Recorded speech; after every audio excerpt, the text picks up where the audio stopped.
இன்றைக்கி நம்ம என்ன பார்க்க போகிறோம் அப்படின்னா elevation of boiling point and depression of freezing point. சரிங்களா? ஸோ எப்படி ஆஸ்மாட்டிக் ப்ரெஷர் ப்ராப்ளம்ஸ் பார்க்கும்போது அதில் இருக்க ஈக்குவேஷன் எல்லாம் மாலிகுலர் வெயிட்டை வந்து கண்டுபிடிக்கிறதுக்கு யூஸ்ஃபுல்லாக இருந்ததோ, அதே மாதிரி இன்றைக்கி நம்ம பார்க்க போகிற இந்த elevation of boiling point and depression of freezing point ரெண்டுமே நமக்கு எதுக்கு யூஸ்ஃபுல்லாக இருக்கும் அப்படின்னா மாலிகுலர் வெயிட்ஸ் கண்டுபிடிக்கிறதுக்கு யூஸ்ஃபுல்லாக இருக்கும். அதாவது மாலிகுலர் வெயிட்ஸ் ஆஃப் நான் வாலடைல் சொல்யூட்டை கண்டுபிடிக்கிறதுக்கு நம்ம யூஸ்ஃபுல்லாக இருக்கும். சரிங்களா? எப்படின்னு பார்ப்போமா? ரெண்டுமே, அதாவது இந்த எலிவேஷன் ஆஃப் பாய்லிங் பாயிண்ட்டுமே சரி, டிப்ரெஷன் ஆஃப் ஃப்ரீசிங் பாயிண்ட்டுமே சரி, காலிகேட்டிவ் ப்ராப்பர்ட்டிஸில் தான் வரும். ஸோ காலிகேட்டிவ் ப்ராப்பர்ட்டிஸ்னால் என்ன அப்படிங்கிறத வந்துட்டு அந்த நீங்கள் லிஸ்ட் எழுதலாம். நம்ம இன்றைக்கி பார்த்துட்ட பிறகு, கம்ப்ளீட்டாக பார்த்துட்ட பிறகு நம்ம அது ஒரு லிஸ்ட் எழுதலாம். பட் காலிகேட்டிவ் ப்ராப்பர்ட்டிஸ்னால் ஜென்ரலாக எப்படி இருக்கும் அப்படின்னா, நம்பர் ஆஃப் சொல்யூட்டை தான் டிபெண்ட் பண்ணியிருக்கும். நேச்சர் ஆஃப் த சொல்யூட்டை வந்து டிபெண்ட் பண்ணியிருக்காது அப்படிங்கிறத நான் உங்களுக்கு ப்ரீவியஸ் வீடியோலேயே சொல்லியிருப்பேன். இந்த ஆஸ்மாட்டிக் ப்ரெஷர் பார்த்தோம் இல்லையா, அப்போயும் நான் மென்ஷன் பண்ணியிருப்பேன். சரிங்களா? அது நல்லா ஞாபகம் வச்சுக்கோங்க. ஏன்னா இது ரிலேட்டடாக ஒரு கொஷின் கூட நம்ம வந்து ஃப்யூச்சரில் பார்க்கலாம். அப்போ ஞாபகம் வச்சுக்கோங்க, குவாலிகேட்டிவ் ப்ராப்பர்ட்டிஸ் எதை டிபெண்ட் பண்ணியிருக்கோம்? நேச்சரை டிபெண்ட் பண்ணி இருக்காது. நம்பர் ஆஃப் சொல்யூட் வந்து டிபெண்ட் பண்ணியிருக்கோம். வெறும் நம்பரை மட்டும் தான் டிபெண்ட் பண்ணியிருக்கோம். சரிங்களா? ஸோ அதை தான் இந்த ஃபஸ்ட்டு பாயிண்டில் கொடுத்துருக்கேன். செகண்ட் பாயிண்டில் பார்த்தீங்க அப்படின்னா என்ன ஆகுது? இப்போ வந்து ஒரு சால்வெண்ட் நீங்கள் எடுத்துக்கிறீங்க. சால்வெண்ட்டை இது நான் தனியாக எழுதுகிறேன். ஸோ சால்வெண்ட் எடுத்துக்கிறீங்க. ஸோ அதுக்கு வந்து ஒரு பாய்லிங் பாயிண்ட் வந்து இருக்குது. சரிங்களா? ஸோ வாட்டரோட பாய்லிங் பாயிண்ட் வந்து 100 டிகிரி செல்சியஸ். சரிங்களா? ஸோ இப்போ நான் வந்து இதில் வந்து ஒரு சொல்யூட் ஆட் பண்ணுறேன்னு வச்சுக்கோங்களேன். எக்ஸாம்பிளுக்கு வந்து NaCl சால்ட் ஆட் பண்ணுறேன் அப்படின்னா, ஆக்சுவலாக ஓவரால் அதுக்கப்புறம் நீங்கள் வந்து பாய்லிங் பாயிண்ட் நீங்கள் வந்து மெஷர் பண்ணிங்கன்னா பாய்லிங் பாயிண்ட் என்னவாக இருக்குமா? இன்க்ரீஸ் ஆகிருக்கும். ஸோ இதில் வேல்யூ 100 இருக்காது, 100க்கு மேலே இருக்குமா? சரிங்களா? எப்படி எதனால் நடக்குது அப்படின்னு சொல்லிட்டு நம்ம பார்ப்போம். ரீசன் பார்க்கலாம். இப்போ வந்து இந்த பி அப்படிங்கிறது தான் வாட்டர். சரிங்களா? A + B அப்படிங்கிறது NaCl + வாட்டர்னு எடுத்துக்கோங்க. சரிங்களா? இது சொல்யூஷன், இது வந்து சால்வெண்ட். ஸோ இப்போ இந்த சர்ஃபேஸ் இந்த லிக்விடோட சர்ஃபேஸில் பார்த்தீங்க அப்படின்னா ஃபுல்லாக யார் இருப்பா? B தான் இருப்பாங்க. சரிங்களா? ஸோ அப்போ நீங்கள் ஹீட் பண்ணிங்க அப்படின்னா, ஹீட் வந்து ப்ரொவைட் பண்ணிங்க அப்படின்னா இந்த B தான் என்ன ஆகும்? வேப்பராக ஆவியாகி மேலே போய் நிற்கும். கரெக்டுங்களா? ஸோ இது வந்து சொல்யூஷன் சர்ஃபேஸில் ஒரு ப்ரெஷர் எக்ஸர்ட் பண்ணும் இல்லையா? ஸோ அந்த ப்ரெஷர் வந்து அதிகமாக இருக்கும்.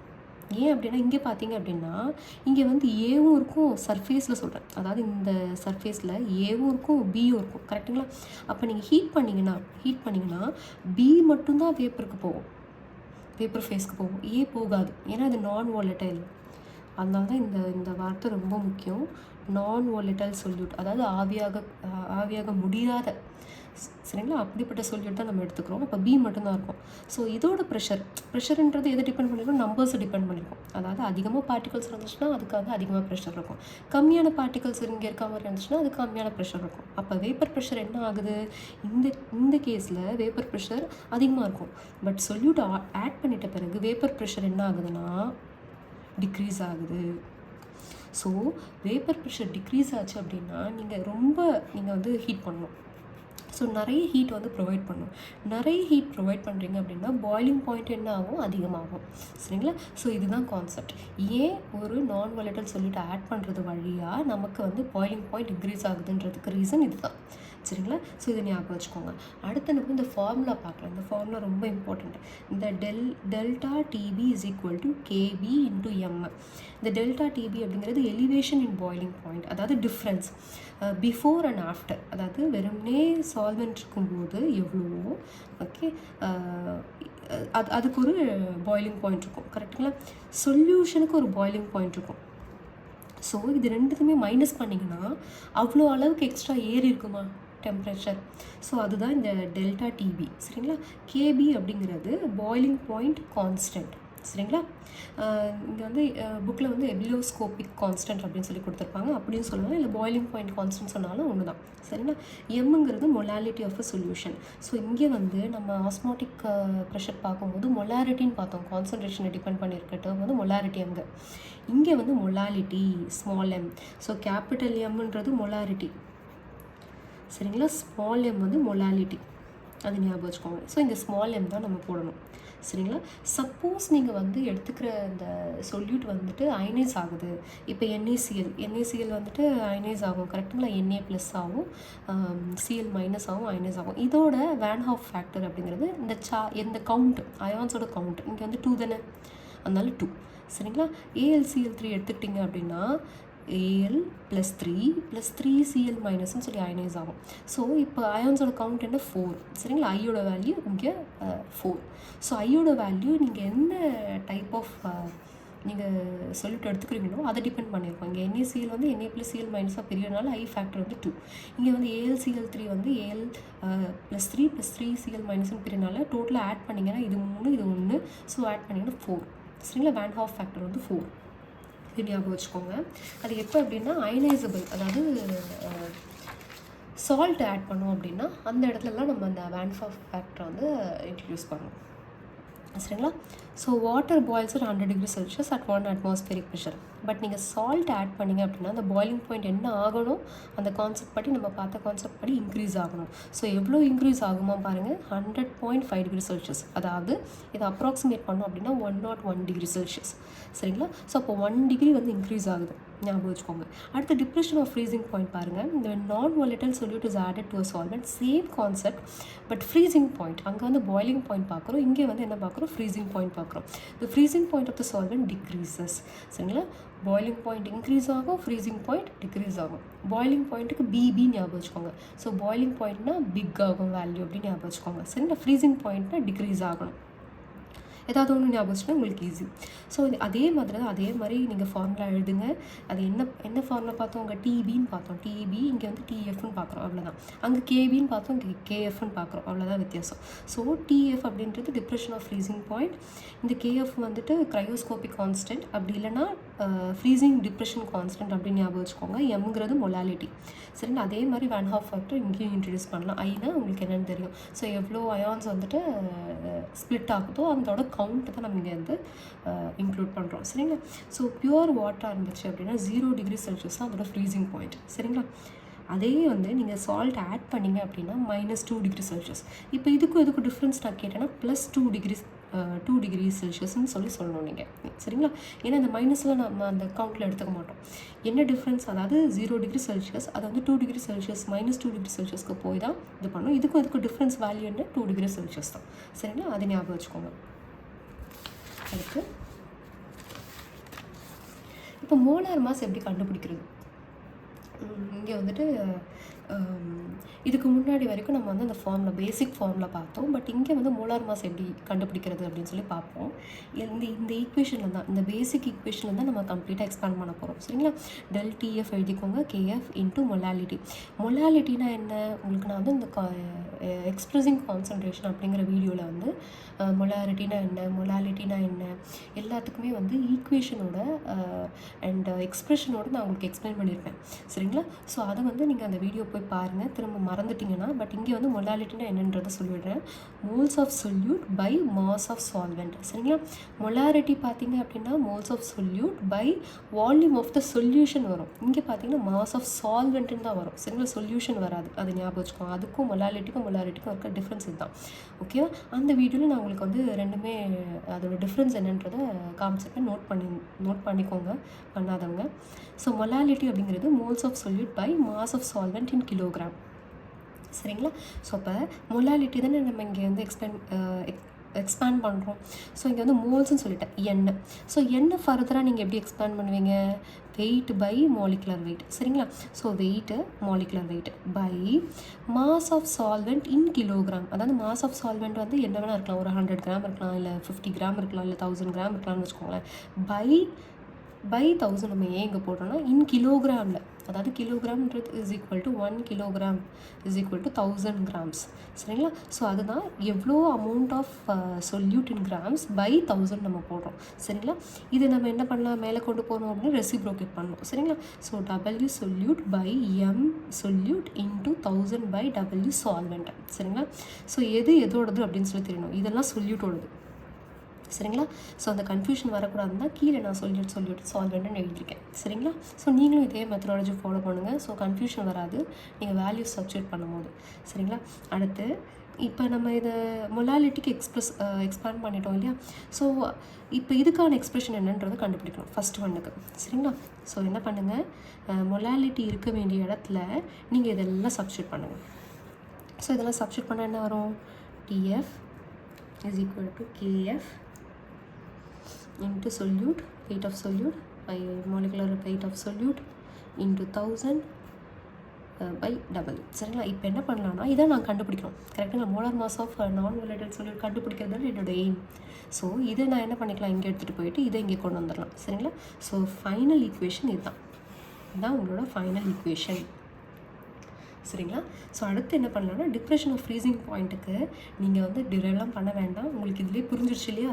ஃபைனலைஸ்ட் எக்ஸ்பிரஷன் மட்டும் நான் எழுதியிருக்கேன். ஸோ இதுதான் இங்கே என்ன பண்ணணும், எங்கெல்லாம் கேஎஃப் போட்டிங்களோ அங்கெல்லாம் கேபி போடணும். அவ்வளோதான் டிஃப்ரென்ஸ், வேறு எந்த டிஃப்ரென்ஸுமே கிடையாது. சரிங்களா? அடுத்து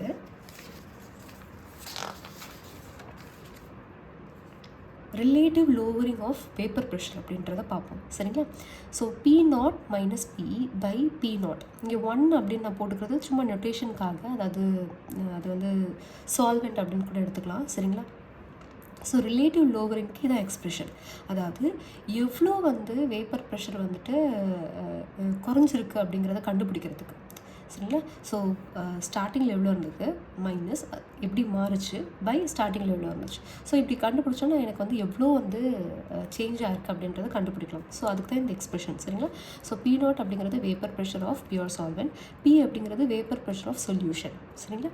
இப்போ ரவுட்ஸ்லா படி நம்ம எப்படி எழுதுவோம், partial pressure is equal to P01 x1. சரிங்களா? இந்த இடத்துல நான் என்ன பண்ணிக்கிறேன், ஒன்று அதாவது சொல்யூட்டோடது மட்டும் நான் இங்கே வந்து எடுத்துக்கிறேன். சரிங்களா? ஸோ அந்த நொட்டேஷன் நீங்கள் வந்து யூஸ் பண்ணலாம் சரி கன்ஃபியூஸ் ஆகாது. ஸோ நீங்கள் என்ன பண்ணுங்கள், கன்ஃபியூஸ் ஆகாமல் நொட்டேஷனை விட்டுடுங்க. நொட்டேஷன் விட்டுட்டு அப்படியே டேரெக்டாக சப்ஸ்டியூட் பண்ணுங்கள். இங்கே நான் 1லாம் போட்டிருக்கேன் இல்லையா? ஏன்னா 1க்கு நான் என்ன கொடுத்துருக்கேன்னா சால்வெண்ட்னு கொடுத்துருக்கேன், 2க்கு சொல்யூட்னு கொடுத்துருக்கேன். சரிங்களா? ஸோ ஏன் இங்கே வந்து நான் வெறுமனே ஒரு ஈக்குவேஷன் மட்டும் எடுத்துக்கிறேன் அப்படிங்கிறத நான் சொல்கிறேன். சரிங்களா? ஏன்னா P is equal to P01 x1ன்னு இருக்கும். அதுக்கப்புறம் சால்வெண்ட்டுக்கு P2 is equal to P02 into x2 அந்த மாதிரி இருக்கும் இல்லையா? ஸோ நான் இங்கே ஒரு ஈக்குவேஷன் தான் எடுத்துக்கிறேன். அது ஏன் அப்படின்றத நான் இப்போ சொல்கிறேன். இப்போ என்ன பண்ணுங்கள், P01 இன்ட்டு x1. ஓகே, இப்போ என்னென்னா இந்த Pக்கு பதிலாக நீங்கள் என்ன சப்ஸ்டியூட் பண்ணுங்கள், P01 இன்ட்டு x1. இது பார்ஷியல் ப்ரெஷர் ஆச்சு. இது வேப்பர் ப்ரெஷர் நீங்கள் கொடுத்துருக்கீங்க. இது பார்ஷியல் ப்ரெஷரோட எக்ஸ்பிரஷன் ஆச்சு. நான் ஏன் இதை எடுத்து இங்கே போடுறேன் அப்படின்னா, இங்கே வந்து நீங்கள் பார்க்குறது dilute solution. So dilute solution அப்படிங்கிறதுனால எதோட அது வந்து நீங்கள் நெக்லிஜிபிள் ஆகிரும் அப்படின்னா சொல்யூட்டோட அமௌண்ட் வந்து நெக்லிஜிபிள் ஆகிரும். ஏன்னா இது ரொம்ப ரொம்ப அதிகம். அதாவது டைல்யூட் சொல்யூஷன் அப்படின்னா சால்வெண்ட் அதிகமாக இருக்கும், சொல்யூட் வந்து கம்மியாக இருக்கும். கரெக்டுங்களா? அதுதான் டைல்யூட் சொல்யூஷன். அப்போ இது வந்து ரொம்ப ரொம்ப கம்மியாக இருக்கனால இதை நம்ம விட்டுடும். அதனால் இங்கே வந்து வேப்பர் ப்ரெஷரை வந்து இங்கே பார்ஷியல் ப்ரெஷரோடு நம்ம வந்து என்ன பண்ணிக்கலாம், சேர்த்து எடுத்துக்கலாம். ரெண்டுமே ஈக்குவல் அப்படின்னு எடுத்துக்கலாம். சரிங்களா? ஸோ இதுக்கு பதிலாக என்ன பண்ணுங்கள், இதை சப்ஸ்டியூட் பண்ணுங்கள். So P01 x1. சரிங்களா? ஸோ என்ன பண்ணுங்கள், P01 ரெண்டுத்துலேயுமே காமனாக இருக்கா, வெளில எடுத்துருங்க. வெளில எடுத்து 1 - x1 போடுவீங்க. நமக்கு தெரியும் மோல் ஃப்ராக்ஷனோட சம்மேஷன் வந்துட்டு இண்டிவிஜுவல் காம்போனன்ட்ஸோட சம் பண்ணோம் அப்படின்னா அது யூனிட்டியை ரீச் பண்ணும். சரிங்களா? அப்போ அந்த ஈக்குவேஷன் என்ன பண்ணுங்கன்னா ரீஅரேஞ்ச் பண்ணுங்கள். x2 is equal to 1 - x1. சரிங்களா? ஸோ 1 - x1க்கு பதிலாக என்ன பண்ணிக்கலாம், x2 போட்டுக்கலாமா? சரிங்களா? இங்கே 1 - x1 பதிலாக x2 போட்டுட்டேன். ஸோ P01 by P01ன்னு இருக்குது. ஸோ இது ரெண்டுத்தையும் கேன்சல் பண்ண x2. அப்போ இந்த ரிலேஷன் வந்து யாருக்கு ஈக்குவலண்ட் அப்படிங்கிறாங்க, x2க்கு ஈக்குவலண்ட். சரிங்களா? ஸோ அதுதான் நம்ம இங்கே என்ன பண்ணியிருப்போம்னா, x2 அப்படிங்கிறது நார்மல் என்ன, மோல் ஃப்ராக்ஷன் ஆஃப் காம்போனன்ட் 2. அதை எப்படி கண்டுபிடிப்பீங்க, moles of component 2 by total மோல்ஸ்ன்னு கண்டுபிடிப்பீங்களா? நான் என்ன சொல்லியிருக்கேன், சொல்யூட்டு சால்வெண்ட் கம்பேர் பண்ணும்போது எதோட கான்சன்ட்ரேஷன், எதோட அமௌண்ட் வந்து, எதோட மோல்ஸ் வந்து நெக்லிஜிபிள், சொல்யூட்டோட மோல்ஸ் வந்து நெக்லிஜிபிள். சரிங்களா? N1 தான் சால்வெண்ட், N2 வந்து சொல்யூட். சரிங்களா? ஸோ அந்த கன்ஃபியூஷன் இங்கே வரும். அதனால தான் இங்கே 1 2 போடாதீங்க, இங்கே மட்டும் அண்டர்ஸ்டாண்டிங்க்கு போட்டுக்கோங்க. ஸோ N1ன்றது சால்வெண்ட், N2ன்றது சொல்யூட். சரிங்களா? அப்போ யார் அதிகமாக இருக்கா, சால்வெண்ட் தான் அதிகமாக இருக்காங்க. அப்போ என்ன பண்ணிக்கலாம், நீங்கள் N2 விட்டுலாம். ஸோ அப்போ N2 by N1 ஆயிருமா, நெக்லிஜிபிள். ஏன்னா அது ரொம்ப ரொம்ப கம்மின்றனால negligible. So P01 - P by P01 is equal to N2 by N1.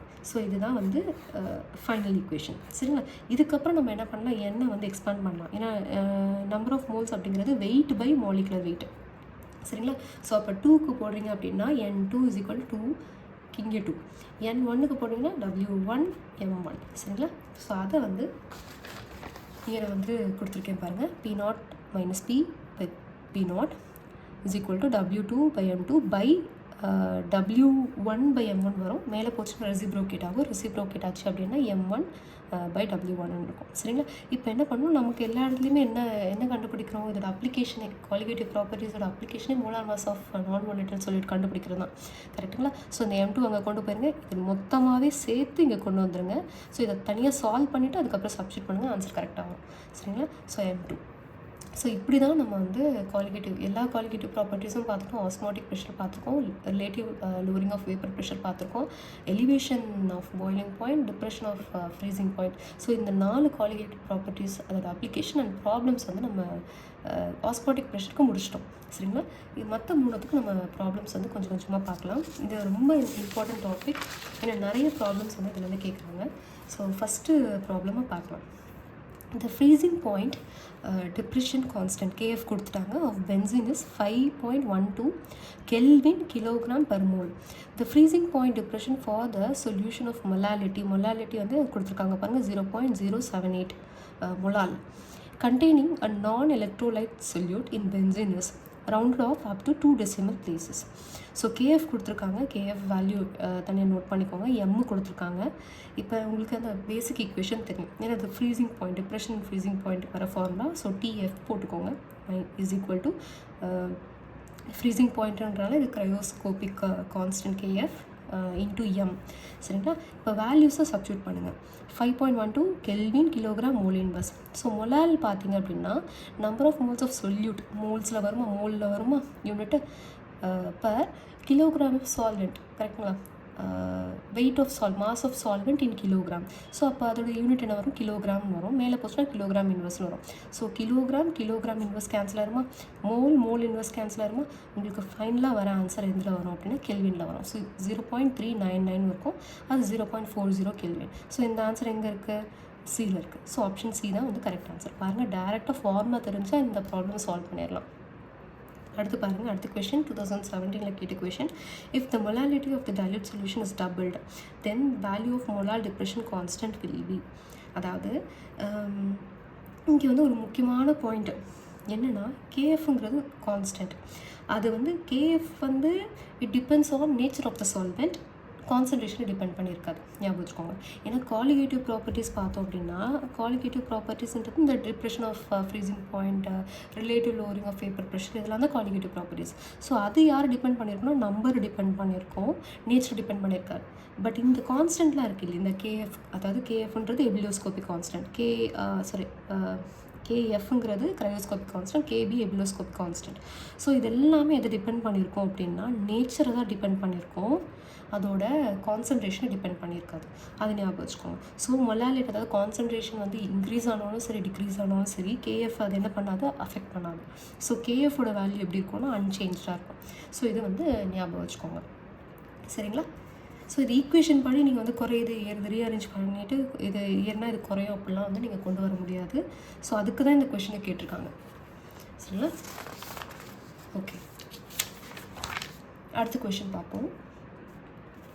NEET 2016 கேட்ட கொஷின் இது. So at 100 degrees Celsius, the vapor pressure of a solution of 6.5 gram of a solute in 100 gram water is 732 mm of Hg. சரிங்களா? if kb is equal to kb value கொடுத்துட்டாங்க, the boiling point of the solution will be, அதாவது boiling point என்ன அப்படின்னு சொல்லி கேட்டிருக்காங்க. இதில் பாருங்களேன், vapour pressure வந்து 100 டிகிரி செல்சியஸ் டெம்பரேச்சரில் வேப்பர் ப்ரெஷரோட வேல்யூ தான் இங்கே கொடுத்துருக்காங்க, 732. சரிங்களா? நார்மலாக வேப்பர் ப்ரெஷர் எப்படி இருக்கும் அப்படின்னா 760 mm of Hg.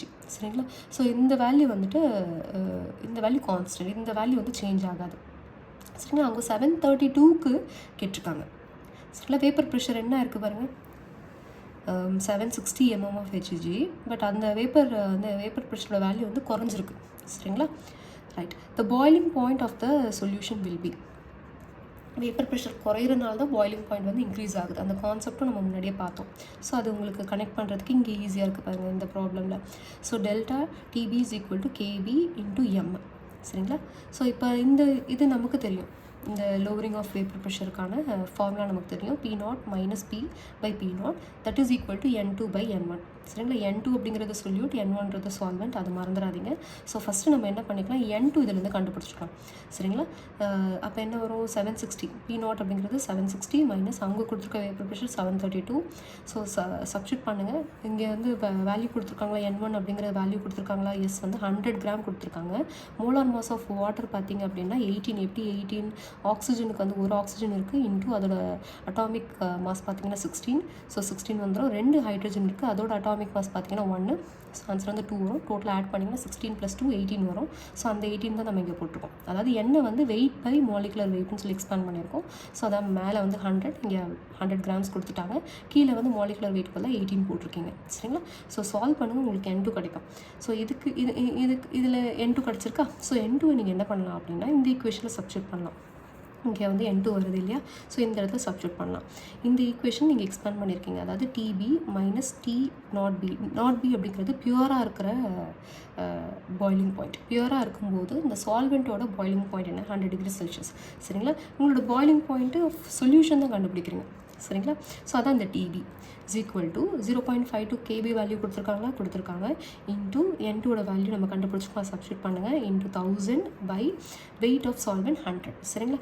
இந்த ஈக்குவேஷன் நம்ம எங்கேருந்து எடுத்தோம் அப்படின்னா நம்ம அந்த எலிவேஷன் ஆஃப் பாய்லிங் பாயிண்ட்டுக்கு நம்ம வந்து மாலிகுலர் வெயிட் கண்டுபிடிக்கிறதுக்கு ஒரு ஃபார்முலா வந்து போட்டிருக்கோம் இல்லையா. ஸோ அதுலேருந்து நம்ம யூஸ் பண்ணுற ஈக்குவேஷன் தான்.